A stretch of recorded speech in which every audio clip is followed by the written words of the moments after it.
Hello, everyone. This is going to be a video responding to Eric from Testify about what Christians or anyone from any faith should do if they're having doubts and if they should avoid engaging with their interlocutors unless they've really steelman their faith first.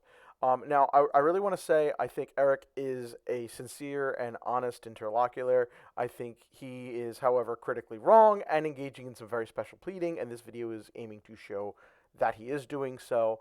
But I do not want insults to him. I don't want anyone accusing him of bad faith. All right, I think he's wrong, but he's a nice guy. He's great to have a conversation with.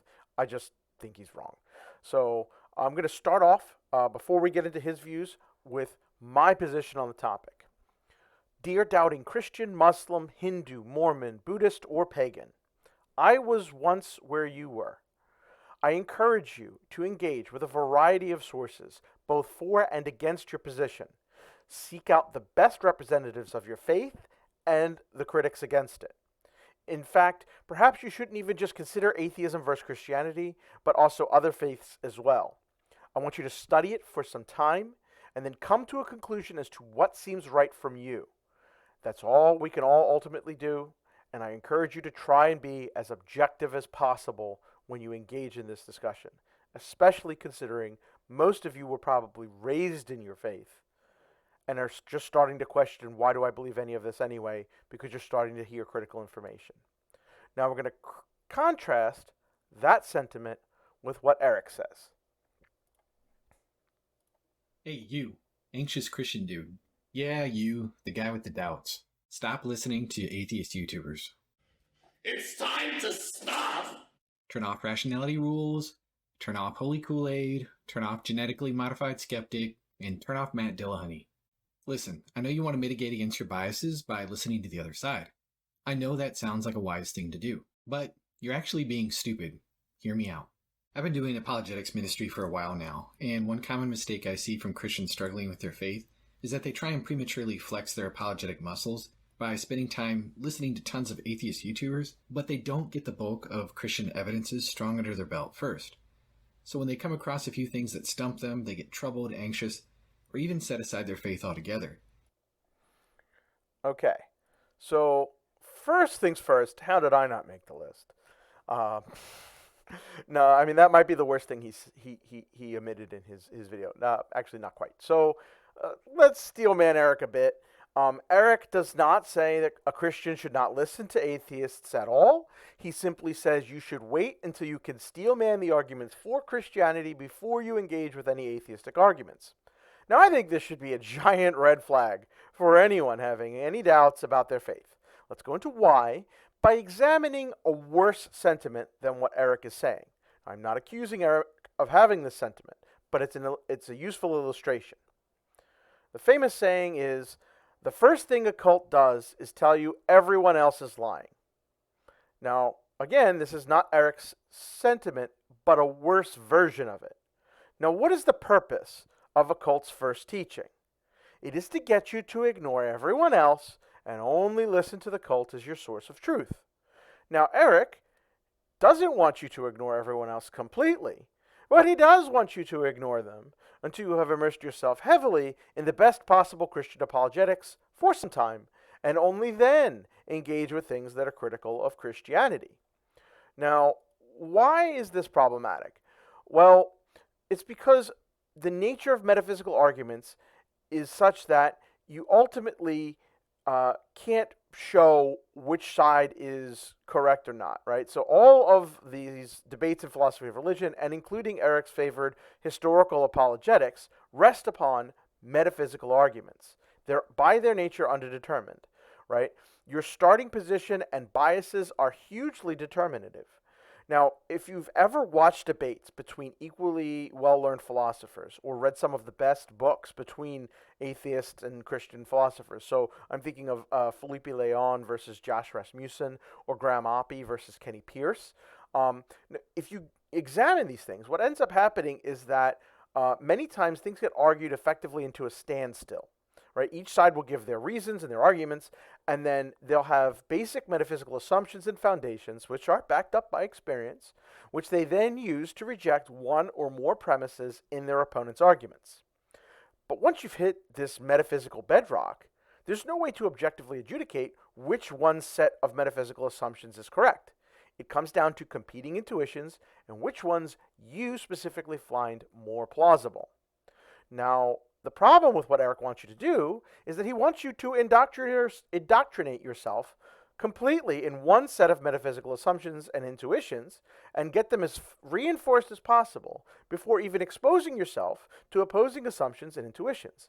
That way, when the arguments get run into the standstill that they always end up in by their very nature, you hopefully will stick with your starting side.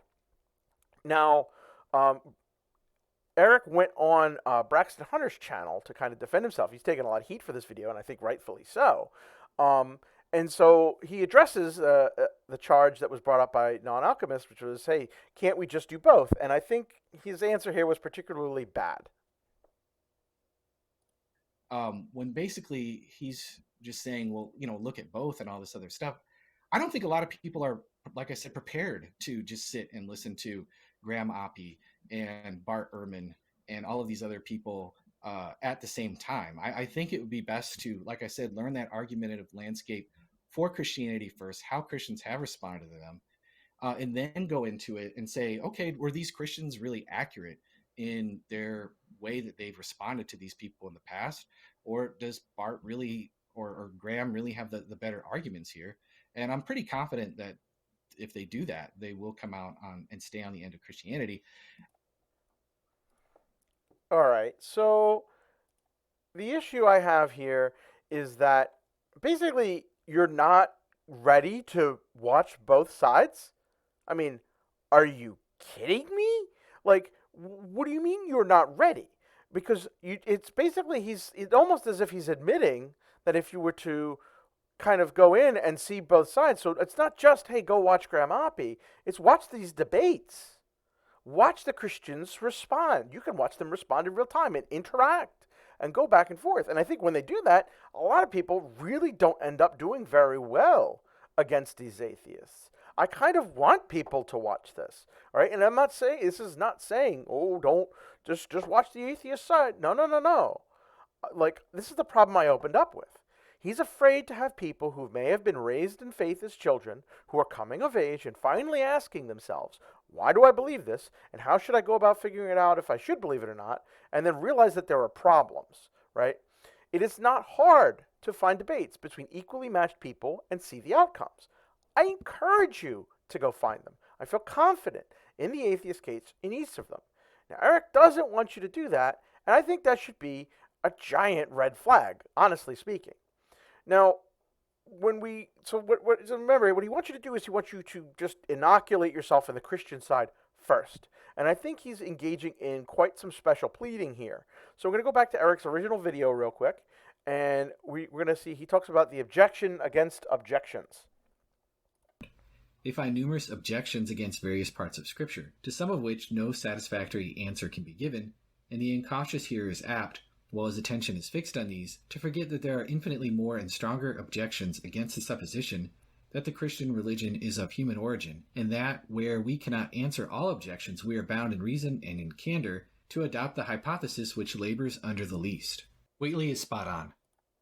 All right, so we're just going to go back a little bit here, right? So basically, this is one of those things where, like, he almost admits it, right? And so, like I can almost agree with this position, right? So we are basically what happens is we want to go. It's not hard to see that the Christian religion is of human origin. Basically, there are so many atheist YouTubers that Erik doesn't want you to watch that will give you the ways in which the Christian religion could have been of just human origin. So we do look at the Christian the central claims in the Christian religion, and there's a very plausible story as to how that the story could have started and then grew over time. Because we see the story grow over time when we look at the writings in chronological order. We can see false supernatural claims added to the story later on. in later texts. The earlier texts don't have them, and later texts do. And we can point to equivalent claims with other religions, right? And so the question is like, well, why should I be looking, and why do I have to disprove Christianity, right? Why aren't we doing something? We've got things a bit backwards here. And so what he does is he will appeal to what's known as Butler's wager. So let's just go back to his description of it. In the 1600s, 1700s, and 1800s, in England, there raged this controversy between the deists and Christians, and the deists were writing all these books against Christianity. I'm sure people are probably aware of like Voltaire and Thomas Paine and different things like that, that were just arguing against Christianity and it being some kind of special revelation or whatever. And there were a ton of Christians responding to that, and Joseph Butler was one of them. And basically what Joseph Butler said was similar to Pascal, but he's not saying you should believe. He's saying you have a responsibility of inquiry, that it's very possible that in the world that we're living in right now, that we're in like this kind of state of probation, and that God has given us enough evidence that if we really want to seek him out and to get to understand him, we can. But it's something that it's like a test, and this is what you ought to be seeking. If you can't just dismiss Christianity as just this thing that has like absolutely nothing going for it whatsoever, you ought to at least seriously investigate it and really understand the cumulative case for it. And so that's what Butler was saying, and that's kind of. So the problem here is that why specifically Christianity, right? So I want to just bring up, his, you can always pause and read this about Butler's analogy. And so this is in the context of why only Christianity should be investigated, and why, if Hinduism has nothing going for it, and we can't just dismiss Islam or Buddhism or Mormonism or atheism, even for that matter. Like, why not? Why am I not investigating those things? Now, we're going to see how Erik gets into his special pleading, but notice that Butler's analogy, or Butler's wager, is very similar to Pascal's in that a mistake on one side may be, in its consequences, much more dangerous than a mistake on the other. So basically, you're trying to avoid hell, or at least get into heaven. And so this falls prey, just like Pascal's wager, to the many gods objection, right? So, like, why should I be just focusing on Christianity? Why should I not also be looking at all these other religions? And this gets back to Erik's thing of, well, just inoculate yourself with Christianity first, right? And then engage with critics. But why not? Why would he say this to a Muslim? Would he say this to a Hindu or anyone else? And you would think he would say, well, I sort of am for that, but actually here's some reasons why you wouldn't do so. And I think he's being disingenuous, and he's coming up with some cherry-picked criteria in order to keep, basically, to keep on with this. So I'm trying to find our video here. Here we go. So let's take a look at what he says when it comes to applying this to Islam. Facie reason to look into Islam as there is Christianity, because the difference with Christianity is it's claiming a miracle, and the miracle that it's claiming is something that was proclaimed not far away, many years removed, to a friendly audience who would just be like, oh yeah, that sounds good. We're just going to go along with what that really fits in our biases and different things like that. No, it was preached in Jerusalem shortly after Jesus was crucified, in the face of a hostile audience, to where it wouldn't go without being examined. Mm-hmm. It's also not a vague report. There's details of the testimony that say this wasn't just seeing a Casper the Friendly Ghost for 30 seconds and Jesus disappearing kind of thing, but there was details of the testimony that make it interesting. And then, okay, so what's really important here is that let's take note of the fact that the Gospels were written decades later in Greek, and we don't exactly know where the texts were written or even who wrote them. In fact, in some cases, it's not even disputed that the texts were not written by eyewitnesses. It is the general consensus opinion that they were not written by eyewitnesses. Only the most conservative scholars tend to think it was written by actual eyewitnesses. And we actually don't really know what messages and stories were really preached between the resurrection and the writing of the Gospels. The creed in 1 Corinthians 15 is extremely small.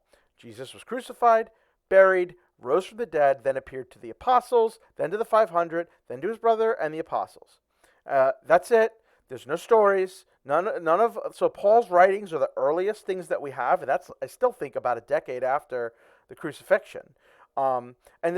It's very interesting and often overlooked how little Paul actually has to say about the stories in the Gospels at all. He doesn't retell them. He doesn't reference them. And Paul, he is by far our earliest source. The Gospel stories came later, after Paul's letters. And what's interesting is Erik says, oh, you could investigate them. Well, actually, no, you really couldn't. So how exactly are you going to investigate whether or not Jesus rose? And what's important here, and I'll get into that later, but what's important to note is that he says that this was in front of a hostile audience.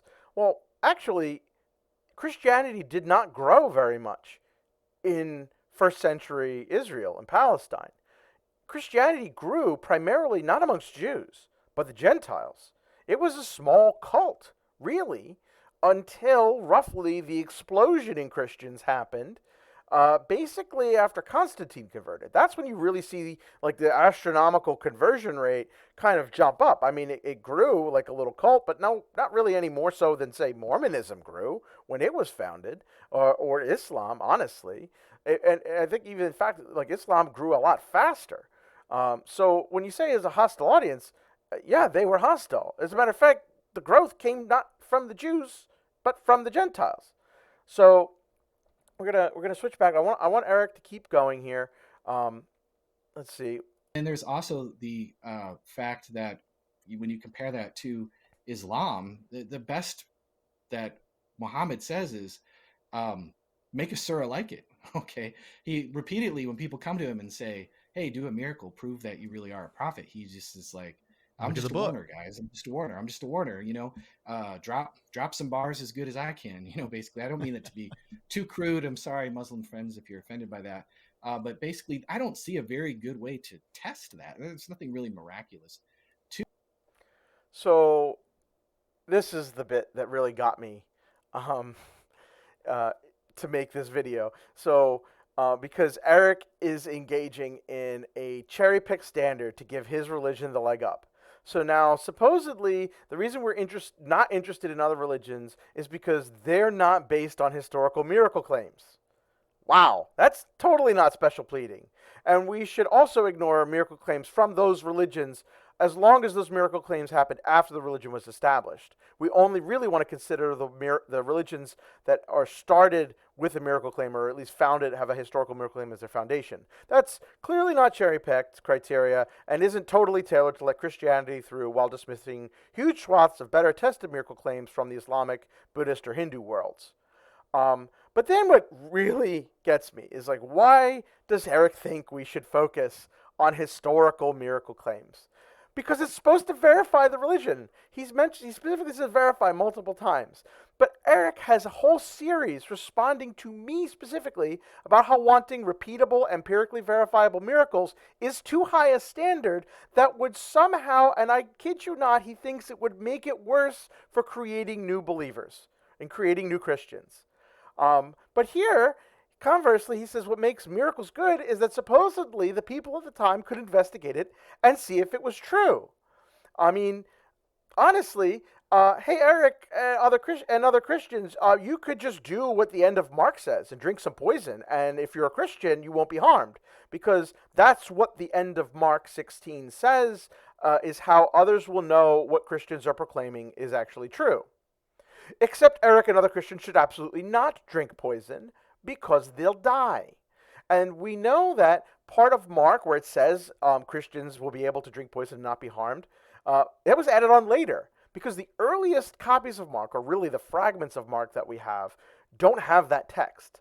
Mark ends abruptly, or at least our earliest copies of Mark that we have end abruptly before any actual resurrection appearances happen. And then the appearances are actually added on later in the longer ending.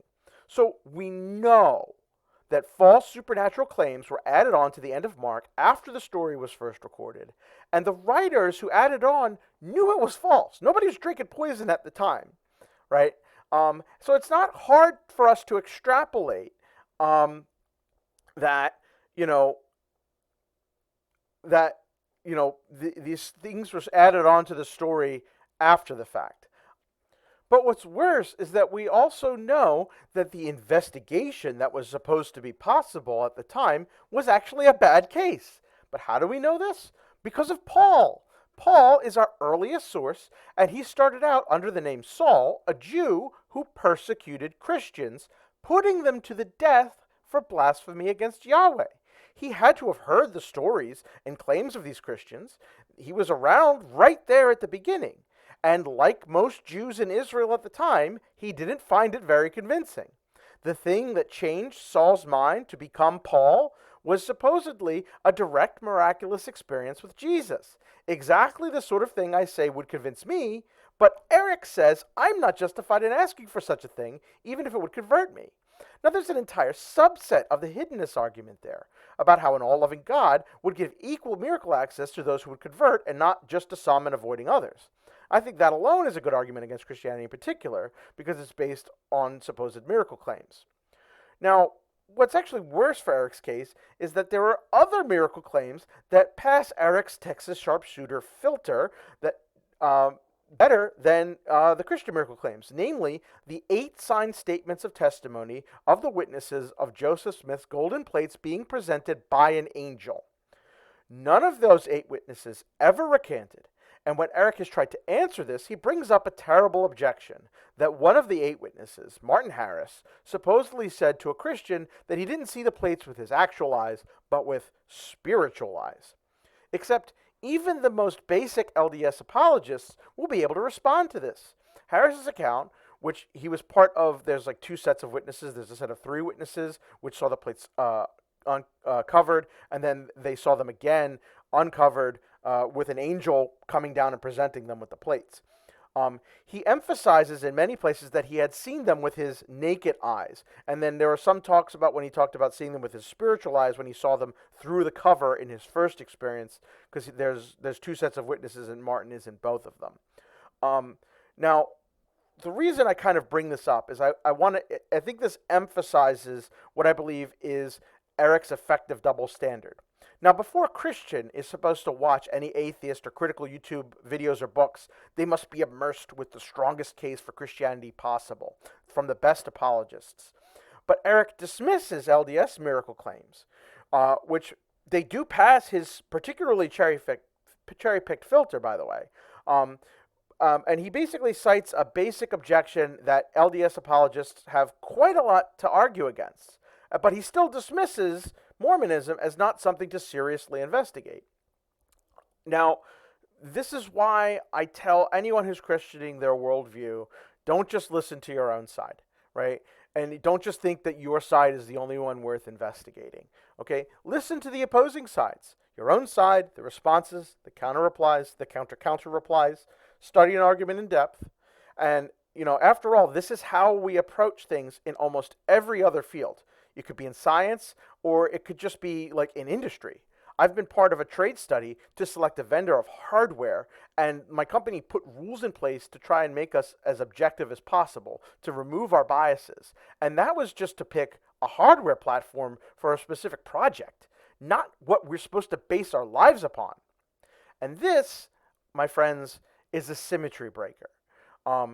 Who do you really think you should trust more? The one side that's telling you to look at all sides, or the one side telling you to only engage with the opposition after you've indoctrinated yourself with the one side first?